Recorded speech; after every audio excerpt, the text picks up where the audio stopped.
오늘 우리에게 주시는 하나님의 말씀은 요한복음 7장 37절에서 39절 말씀입니다. 명절 끝날 곧 큰 날에 예수께서 서서 외쳐 이르시되 누구든지 목마르거든 내게로 와서 마시라. 나를 믿는 자는 성경의 이름과 같이 그 배에서 생수의 강이 흘러나오리라 하시니 이는 그를 믿는 자들이 받을 성령을 가리켜 말씀하신 것이라. 예수께서 아직 영광을 받지 않으셨으므로 성령이 아직 그들에게 계시지 아니하시더라. 아멘. 할렐루야. 세상의 술에 취하지 마시고 또한 세상의 쾌락을 사랑하는 데 빠지지 마시고 오직 성령으로 충만함을 받아서 성령의 새 술에 취하시는 여러분 되시기를 주의 이름으로 축복합니다.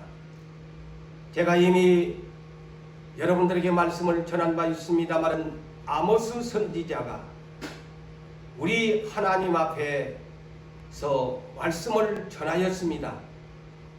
아모스 선지자는 보라 날이 이를 것이라 내가 땅에 기근을 보내게 될 것인데 양식이 없어서도 아니고 물이 없어 가랑도 아니고 여호와의 말씀을 듣지 못한 기갈이 올 것이라고 예언을 했습니다.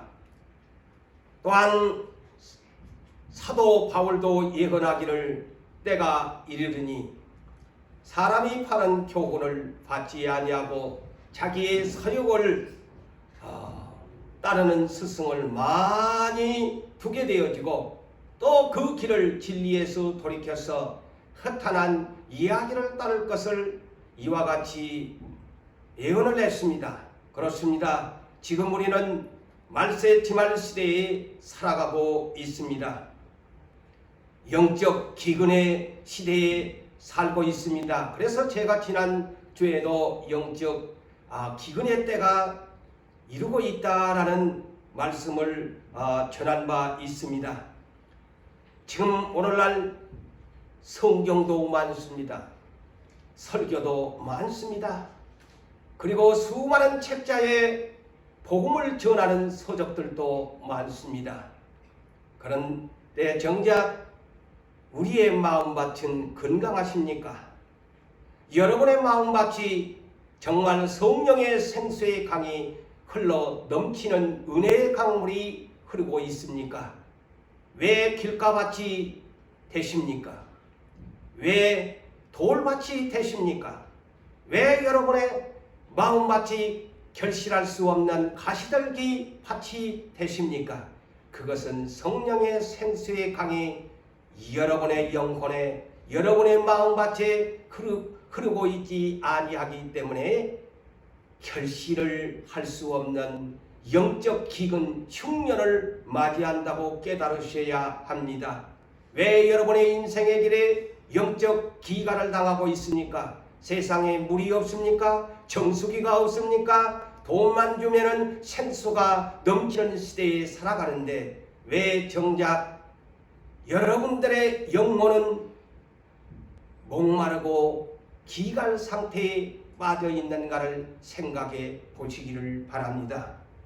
그것은 하나님의 말씀은 홍수같이 쏟아지고 있지만은 하나님의 말씀을 사랑하지 아니하고 사모하지 아니하고 건성으로 들었다가 건성으로 흘러버리고 하나님의 말씀을 사랑하지 아니하고 듣기 싫어하는 시대에 살고 있는 것이 분명하다는 것을 여러분 스스로가 뉘우치고 깨달아야 할 것입니다. 하나님의 약속을 받고 비전을 가지고 모세를 따라서 가나안 땅에 가는 광야교회를 여러분들은 잘 아시지 않습니까? 왜 그들이 광야에 그들이 목말라 했습니까? 왜 그들이 광야에서 하나님 앞에 책망을 받고 멸망을 당했습니까? 그들은 민수기 21장에 보면은 하나님의 하늘에서 내려준 생명의 양식 만나를 하찮은 음식으로 과소평가했습니다. 먹기 싫어했습니다. 오히려 세상에 추구하는 세상에서 먹는 고기를 그들은 먹고 싶어 했습니다. 그리고 마늘이나 파나 오이나 수박이나 이런 세상에 썩어질 육체의 양식에만 관심을 갖다 보니 그들의 육체는 건강할지 몰라도 그들의 영혼은 목마른 인생으로 결국에 사막에서 광야에서 죽음을 맞이했다는 것을 우리는 성경을 아는 바 잘 알고 계시지 않습니까? 왜 말씀은 풍성한데 여러분 인생의 삶에 목마름을 당하고 계십니까? 그래서 오늘 우리는 183장 빈들의 마른 풀같이를 불렀습니다. 지금 밖에는 봄비가 내리고 있네요. 우연치도 않게 이 가사처럼 봄비는 대기를 적시우고 있는데 왜 내 영혼에 이 마른 마음밭에는 성령의 단비가 내려지지 않고 생수의 강물이 흐르고 있지 않는가를 생각해 보신 적이 있습니까? 빈들의 마른 풀같이 시들은 나의 영혼, 가물어 메마른 땅에 단비를 내리시듯 성령의 단비를 부어 새 생명 주옵소서. 갈급한 내 심령 위에 성령을 부으소서라고 우리는 방금도 찬송을 하나님 앞에 드린 바가 있습니다. 정말 이 찬송의 가사처럼 여러분들의 이 영혼의 갈급함을 느껴보신 적이 있습니까? 아니면 성령의 생수의 강물이 흘러 넘쳐서 내 영혼의 부족함이 없이 날마다 힘있게 성령의 이끌림으로 모든 범사에 내 영혼이 찰됨과 같이 범사가 찰되고 강건의 복을 누리고 살아가십니까? 성령의 생수의 강물이 흐르지 않는다면 상상합시다. 그 인생은 광야와 같습니다. 사막과 같은 인생임을 알아야 합니다. 더 심하게 말하면 성령의 생수가 내 영혼의 마음밭에 흐르고 있지 않다면 나는 분명히 메마른 땅과 같은 인생이요, 메마른 땅에서 어떻게 하나님의 아름다운 축복의 열매를 맺을 수가 있겠습니까? 이것은 인간적인 지식적으로 상식적으로 생각해 보아도 메마른 땅에서 광야에서 어떻게 내가 아름다운 성령의 열매를 맺을 수가 있겠습니까? 맺을 수가 없는 것입니다. 축복을 받을 수가 없는 것입니다. 그러므로 오늘 하나님 나라의 거룩한 생명의 양식을 먹는 이 한 시간, 생명의 양식의 메뉴는 성령의 생수의 강물이 흐르는 축복이라는 제목으로 말씀을 드리고자 하는 것입니다. 여러분, 최초의 인류의 멸망이 근본적인 원인을 여러분이 아셔야 합니다. 노아의 홍수 심판, 하나님이 가장 먼저 언급하신 것이 사람이 부패해서 나의 영, 여호와의 영을 저 육체 가운데 영원히 내가 거두어 버릴 것이다. 이 점을 여러분들이 아셔야 합니다. 인류 최초의 홍수 심판에 가장 먼저 다시 말씀을 드릴까요? 성령을 거두어 버리시겠다는 것입니다. 그러면 인생은 끝나고 마는 것입니다. 멸망하고 마는 것입니다. 하나님의 은혜의 강물이 흐를 수가 없습니다. 하나님과 단절되는 인생이 되고 마는 것입니다. 불신자와 같은 인생이 되고 마는 것입니다. 우리는 사울왕을 생각해 볼까요? 그는 성령이 충만한 사람으로 이스라엘의 초대 왕으로 세움을 받습니다. 그렇지만 나중에 행위는 하나님이 주신 미션 앞에서 자꾸 하나님의 뜻을 거슬리고 거역하는 까닭에 사무엘상 15장 22절에서 23절의 말씀을 여러분 잘 아시지요? 선지자가 서울왕에게 2번 미션에 거역했을 때에 왕이여 순종이 제사보다 낫습니다. 수양에 듣는 것이 수양의 기름보다 낫습니다. 하나님의 말씀을 거역하는 죄는 점을 치는 죄와 같습니다. 마음이 완고한 당신의 뜻대로 고집스럽게 행했던 그것은 사신 우상 앞에 절하는 죄와 같습니다. 왕이여 왕께서 여호와의 말씀을 버리셨으므로 하나님께서도 당신을 버려서 앞으로 왕이 되지 못하게 하실 것입니다. 그는 점진적으로 처음에 성령이 충만한 사랑을 가지고 시작했던 그분이 에베소 교회의 첫사랑을 잃어버렸던 것처럼 사울왕도 처음 사랑을 계속적으로 잃어가면서 결국에는 그는 성령이 소멸되어 가면서 여호와께서 부리시는 악의 형이 도리어 그에게 들어와서 그를 지배했다는 사실을 여러분 아셔야 합니다. 하나님이 여러분들에게 성령을 부으셨다고 해서 오늘날 내가 하나님을 아버지라고 부른다고 해서 물론 평안하고 우리가 그리스도 안에서 행복하게 살아가고 있지만은 그 성령을 거두어 가시는 하나님이심을 또 아시고 불순종하시 마시기를 바랍니다. 그래서 에베소서 4장 30절에도 뭐라고 합니까? 하나님의 성령을 근심하게 하지 마라. 구원의 날까지 이 성령이 너희 마음에 인을 치고 있다 그랬어요.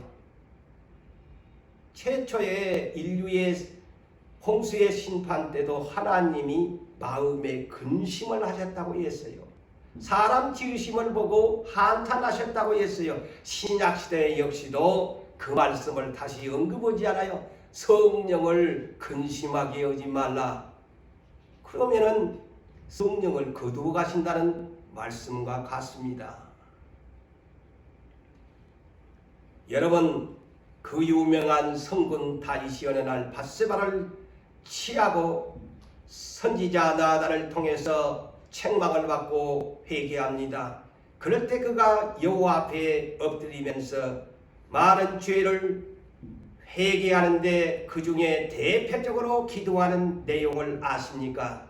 이는 시편 51편 11절의 말씀이지요. 나에게서 성령을 거두게 하지 마옵소서. 성령을 거두게 하지 마시라고 하나님 앞에 간곡하게 부탁하는 사실을 우리는 읽어야 하고, 내가 오늘 또 불순종의 길에서 계속적으로 돌아오지 아니하고 하나님의 뜻대로 계속적으로 돌아오지 아니하면 여러분 안에 있는 성령은 근심하시면서 사탄이가 여러분들을 악의 길로 인도하고 있음을 아셔야 합니다. 성령이 절제가 되어버리고 억누름이 되어버리고 성령이 소멸되어 간다는 사실을 잊지 마십시오. 그래서 데살로니가전서 5장 19절에 짧은 성구지만은 성령을 소멸하지 말며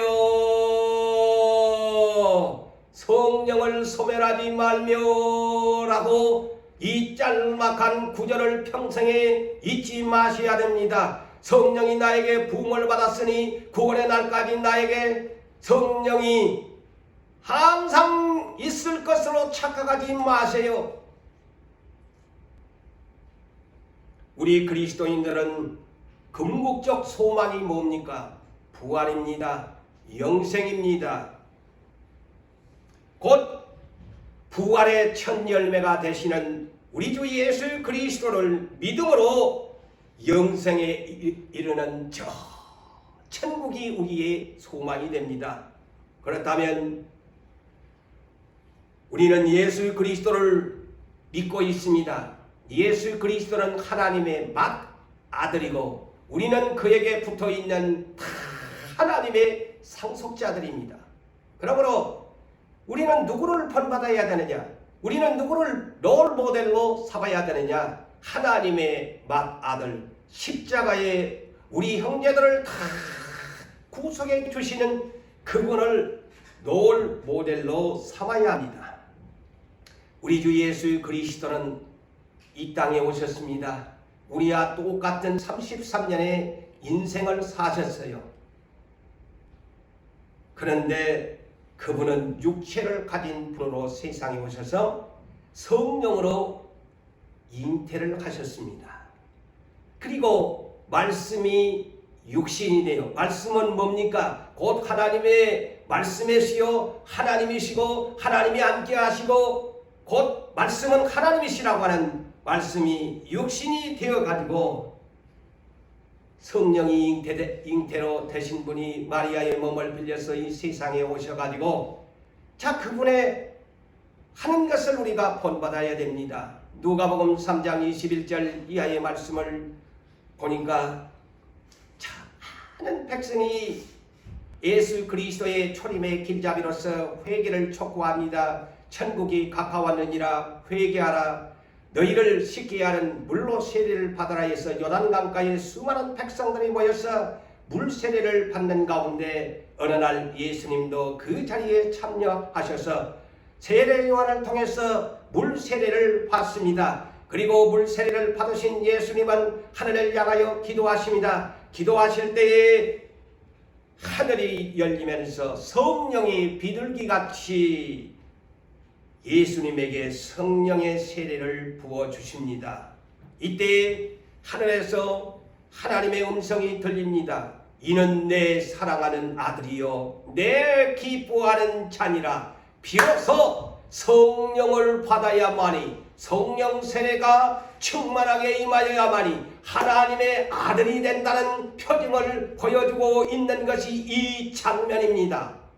그래서 로마서 8장 14절에도 하나님의 아들은 어떤 사람이냐? 성령의 인도를 받는 사람이요 양자의 영을 받아서 성령이 친히 하나님을 아빠, 아버지라고 부르짖게 된 것이라고 말씀하고 있지 않습니까? 예수님은 이때에 성령의 충만함을 받으셨어요. 성령 세례를 받으면서 충만하게 평화로운 성령의 비둘기 같은 세례를 받게 되어지고 그 다음에 그분은 성령의 인도를 받습니다. 누가복음 4장 1절 이하의 성령의 충만함을 받아 성령의 이끌림을 성령의 인도를 받으셨는데 어디로 가셨느냐? 육체가 굶주림을 육체가 목말라 하는 광야 마른 땅으로 성령이 이끌어 가십니다. 성령이 이끌어 가신 대로 40일 동안 육체가 목말라 하십니다. 육체가 굶주립니다. 그렇지만은 예수님은 성령이 충만한 강물이 그 뱃속에서 흘러넘치므로 육체는 목마르고 육체는 굶주리고 있었지만은 그 영혼은 성령의 검으로 마귀의 시험을 물리치면서 그 영혼은 성령의 생수의 강이 흘러넘치므로 아무리 40일 동안 마른 광야 땅에서 마실 수도 한 모금의 물도 마시지 못했지만은 성령의 생수의 강이 흘러넘치므로 그분은 40일의 마귀의 시험을 능히 이기고 승리하시고 성령의 이로 인하여 성령의 권능을 받아서 갈릴리 가버나움으로 이제 성령에 이끌려서 공생의 3년 반의 시작을 하신다는 것을 성경에 기록하고 있습니다. 그러므로 우리는 예수님의 이 롤모델을 삼으시고 성령이 충만해야 된다. 내가 인생의 육체가 때로는 실패하고 가진 것이 없지만은 때로는 내 육체에 굶주림도 오고 어떤 채무의 고통과 목마름이 있다고 할지라도 내가 깨어서 성령과 함께 믿음으로 우리 예수님과 함께 동행하게 되어지면 나는 영원히 목마르지 않기 때문에 성령의 생수의 강이 내 마음의 밭을 적셔주고 있기 때문에 결코 근심하거나 실망하거나 낙심하지 않습니다. 왜 여러분 낙심하십니까? 왜 여러분 영혼이 갈급합니까? 여러분 안에 성령의 생수의 강이 흘러 넘치고 있지 않기 때문임을 여러분 진단하셔야 합니다. 그러므로 우리는 에베소서 4장 22절에서 24절에 말씀하고 있습니다. 너희는 유혹의 욕심을 따라 썩어져가는 구습을 옛사람을 벗어버리고 오직 너희의 심령이 새롭게 되어 하나님을 따라 하나님의 형상을 따라 하나님의 최초의 아담을 지을 때에 하나님의 형상을 따라 지었던 것처럼 하나님을 따라 의와 진리의 거룩하심으로 하나님의 속성을 닮은 신성한 성품을 닮은 그러한 지으심을 받는 새 사람을 입으라고 말씀합니다. 새 사람이 뭘까요?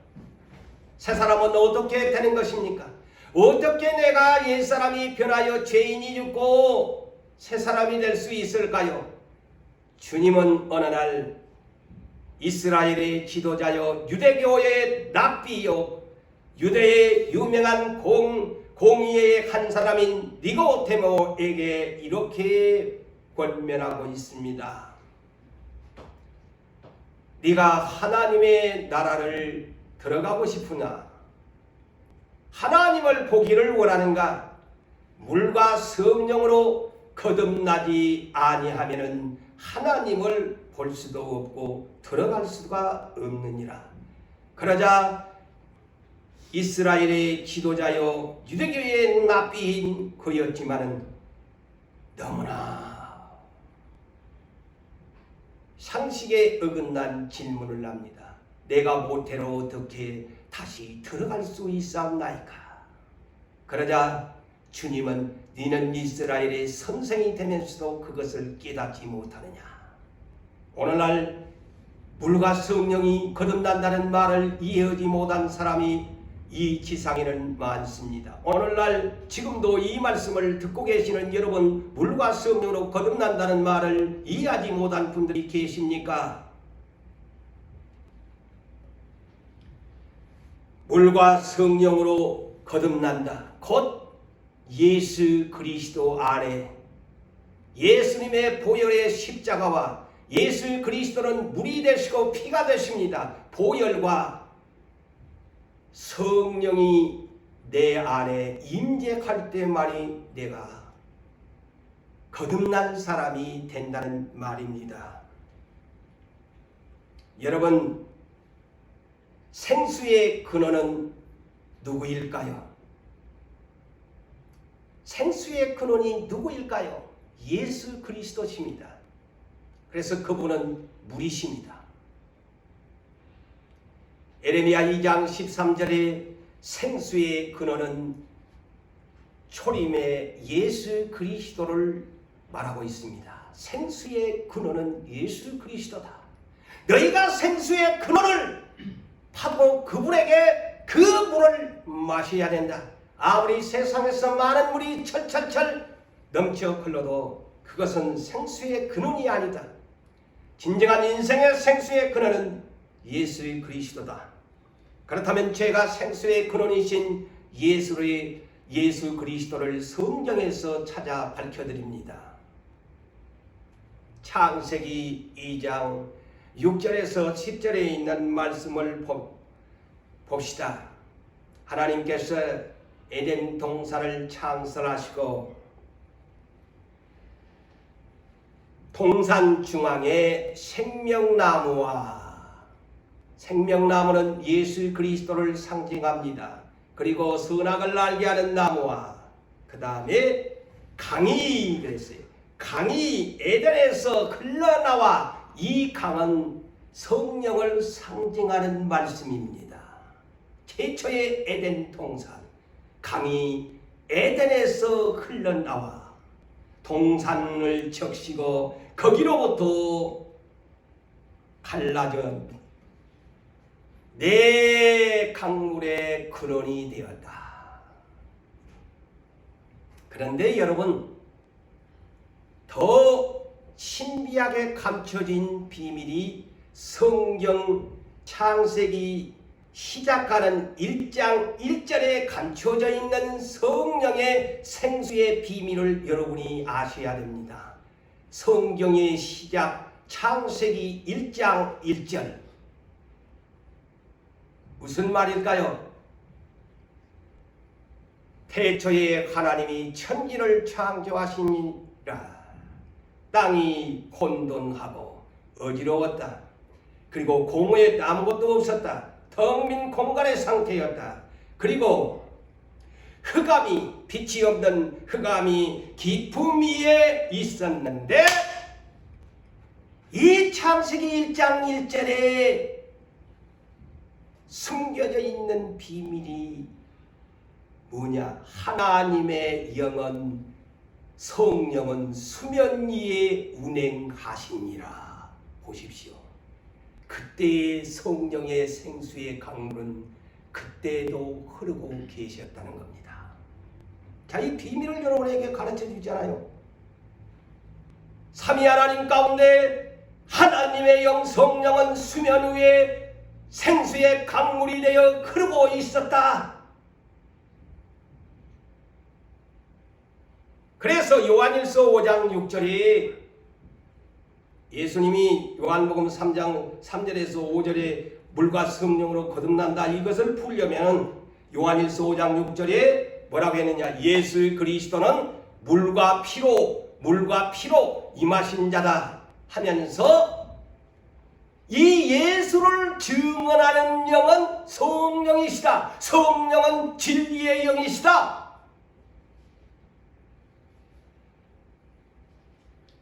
예수와 성령은 뗄래야 뗄 수 없는 불가분의 관계 속에서 사역에 있어서 물과 피, 이 성령은 불가분의 관계 속에서 사역을 하십니다.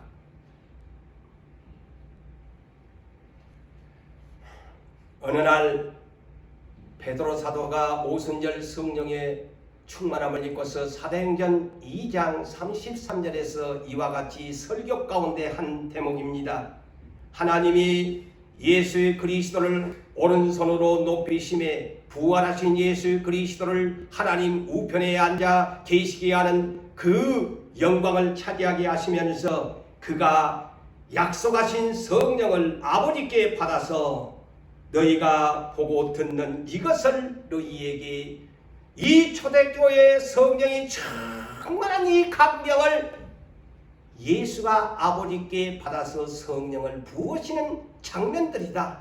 너희가 이것을 보고 깨달아야 된다. 성령을 부어주신 것이다. 사랑하는 성도 여러분, 예수님과 한 여인의 대화를 소개하고자 합니다. 이는 요한복음 4장의 사마리아 땅의 수가성 여인에 대한 얘기를 하려고 합니다. 인생의 쓴맛과 단맛을 경험한 여인이지요. 세상말로 산전수전을 겪어본 여인이라고 말해도 과언이 아닐 것입니다. 인생의 쓴맛도 달콤한 맛도 겪어본 인생, 어느 날 정오 12시에 육체의 물을 마시기 위해서 조상 야곱이 지난날 봤던 그 우물이 사마리아 땅에 그대로 있어서 그 야곱의 우물가에 물동이를 가지고 물을 길러 나왔는데, 아침 정오 12시에 주님과 만남을 갖게 됩니다. 대화를 합니다. 그럴 때 우리 주님은 이 여인에게 과거와 현재와 미래에 대한 말씀을 한꺼번에 다 하십니다. 무슨 말씀이냐? 너 과거는 5 남편이 있었지. 그런데 현재 네가 지금 너하고 있는 자는 내 남편이 아니다. 현재 사귀고 있는 남자까지 지적을 합니다. 너는 근데 그 남자가 아니다 하면서 미래에 대한 얘기를 합니다. 이는 요한복음 4장 13절에서 15절의 말씀을 합니다. 이것이 미래적인 얘기예요. 네 과거나 현재는 목마른 인생이다. 네 현재와 과거는 영적인 기간을 당한 굶주림과 배고픔의 영혼의 기간을 당한 여인이다. 그런데 여인이여 너에게 미래의 기쁜 소식을 너에게 전한다. 그것이 무엇이냐? 네가 오늘도 정오 12시에 네 육체에 물을 마시기 위해서 야곱의 우물가에 나와서 물을 길러 나왔는데, 그렇지만 이 야곱의 이 물을 마시는 자는 다시 목마르겠지만 내가 주는 물은 영원히 목마르지 아니하리라. 내가 주는 물은 그 속에서 그 뱃속에서 그 마음에서 영생하도록 솟아나는 샘물이 되리라. 과거와 현재 그 인생 목마른 인생에게 이제 너의 내일에 목마르지 않는 영생하도록 솟아나는 샘물이 있다. 그러자 여인은 소리칩니다. 주여 그런 물을 내게 주어 목마르지 않게 하옵소서. 다시 야곱의 물가에 물 길러 오지 않게 주세요. 오늘날 이 말이 뭘까요? 물 길러 올 필요가 없이 내 몸뚱아리, 고린도전서 3장 16절에 네 몸뚱아리에 성령의 생수를 부어달라는 얘기인 것입니다. 오늘 본문의 말씀을 읽으셨지요? 이 본문의 말씀의 키가 무엇이냐? 바로 요한복음 4장 14절이에요. 내가 주는 물은 영원히 목마르지 아니한다. 내가 주는 물은 영생하도록 솟아나는 샘물이다. 샘물이다. 그래서 본문을 볼까요? 37절에 바로 요한복음 4장 14절의 말씀을 더 구체적인 해답으로 풀어주는 내용이 오늘 본문입니다. 명절, 유대교의 명절은 여러 가지인데 이 명절이 어떤 명절인지는 모르겠습니다만은 이 명절 가운데 큰 끝날 마지막 날, 보편적으로 일주일 두 주 이런 정도의 명절이, 그런데 이 끝날 또 큰 날이라고 했어요. 아마 이 마지막 날은 빅 이벤트를 하는 날인 것 같아요. 그래서 큰 날, 가장 중요한 그런 날, 예수께서 서서 앉지 아니하시고 서서 외쳐 큰 소리로 소리를 치면서 누구든지 목마르거든 내게로 오라, 와서 마시라. 자, 보십시오. 본문을 여십니다. 누구든지 목마르거든 내게로 와서 마시라.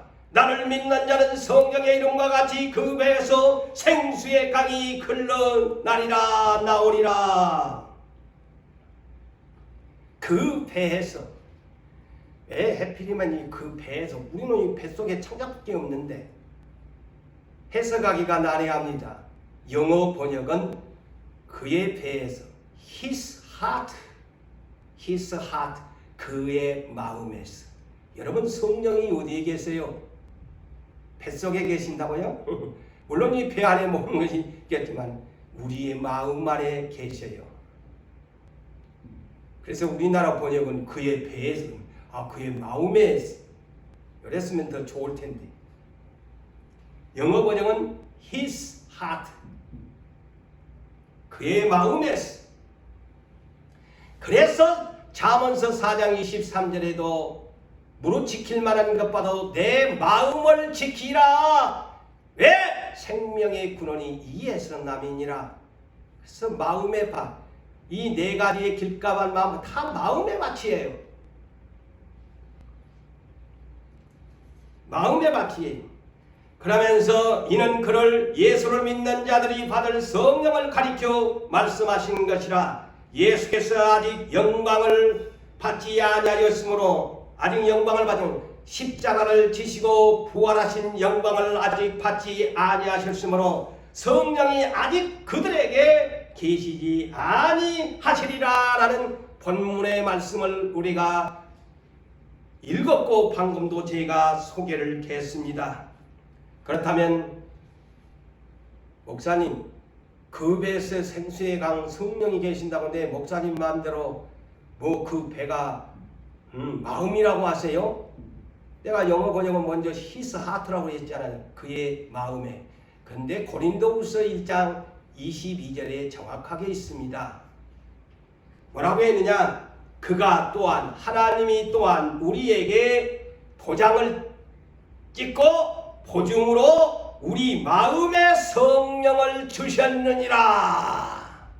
성령은, 그렇다면 우리 몸뚱아리 아래 우리 몸은, 육체는 성령의 전인데 그러면 성령의 지성전은 어디냐? 우리 마음 하트에 와 계신다. 이것을 여러분들이 아시기를 바랍니다. 여러분, 그렇다면 여기에 성경의 이름과 같이 그랬지요. 성경의 이름과 같이 구약 성경에 예수님이 말씀하신 거예요. 벌써 구약 시대에 성경의 성령의 생수의 강이, 아까 창세기 1장 1절 성령이 천지 창조를 하는데 수면 위에 강물처럼 운행하고 있더라 부터 시작해가지고요. 이사야 선지자 아까 11장 2절에 보면은 이제 초림 예수에게 성령이 부어주심을 받게 될 것이다, 강림하게 될 것이다. 이사야 32장 15절을 보니까 마침내 위로부터 성령을 우리에게 부어주시리니 광야가 아름다운 밭이 되며 아름다운 밭은 숲으로 여기게 될 것이며. 보십시오. 광야 같은 우리의 마음이 아름다운 밭이 될 것인데 무엇으로? 성령으로. 이사야 44장 3절과 4절에도 보면 나는 목마른 자에게 물을 주며 마른 땅에 시내가 흐르게 하며 나의 영 성령은 너의 자손에게 나의 복을 너희 후손에게 부어주리니 그들이 풀 가운데서 솟아나는 시냇가의 버들나무와 같이 잘 자라게 될 것이다. 그래서 여러분, 시편 1편에 복 있는 사람은 하면서 이런 말씀, 시편 1편 3절에 이거 이 성령의 생수의 강을 말합니다. 그는 시냇가에 심은 나무가 철을 따라 열매를 맺으며 그 잎사귀가 마르지 아니함 같은 복이 성령의 생수의 강이 흐르는 자의 복을 말합니다. 복을 말해요. 사랑하는 성도 여러분, 우리는 성령의 생수의 강이 흘러야만, 내 영혼이 잘 때야만 범사가 잘 됩니다. 육이 여러분 잘 되는 것으로 복을 받았다고 생각하면 잘못 깨달은 것입니다. 예수님의 인생 33년을 보십시오. 예수님의 33년의 인생은 육적으로는 아무것도 가진 것이 없는, 머리 들 것도 없고 공중의 새도 둥지가 있고 여우도 굴이 있는데 인자는 머리 들 곳이 없다고 하는 33년에, 그렇지만은 그 영혼의 마음 맞춘 성령의 생수의 강이 흘러넘쳐 성령의 아름다운 열매들이, 성령의 은사들이 넘치는 하나님의 사역자로서의 그 임무를 다하셨습니다. 사랑하는 성도 여러분, 결국에는 말씀을 맺습니다. 우리의 인생의 더 엔딩이 어디냐? 창세기 1장 1절에서 시작된 하나님의 영이 지구를 만들 때에 운행하시고 수면 위에 운행하시고 계셨는데 더 엔딩이 어느 부분이냐? 요한계시록 22장 보세요. 성경은 이렇게 딱 맞춰서 갑니다. 수정같이 맑은 생명수의 강물이 흐르는데 강 좌우에 생명나무가 있어. 그런데 이것을 우리가 마시게 되어지고 매달마다 생명나무의 열매를 맺게 될 것이라고 성경은 마지막을 그렇게 기록하고 있습니다. 성도 여러분이여, 성령을 오늘도 인정하고 환영하고 모셔드리기를 원합니다. 육이 잘 되는 것도 복이지만은 가장 하나님 나라의 복을 받는 사람은 성령의 생수의 강이 내 영혼을 목마르지 않게 하고 언제나 성령의 생수의 강이 흘러 넘치는 사람이에요. 이런 사람만이 성령의 아름다운 열매를 맺으면서 그 마음 맞춘 누가복음 8장 15절의 말씀처럼 착하고 좋은 마음이 같이 되어 100배, 60배, 30배의 결실을 맺는다는 사실을 여러분들이 알고 마지막으로 내 영혼이 잘됨과 같이 범사가 잘되고 강건하기를 원하시는 여러분이 되신다면 오늘도 성령의 생수의 강이 흘러넘치기를 위해서 매일같이 깨어 기도하시기를 주의 이름으로 축원합니다.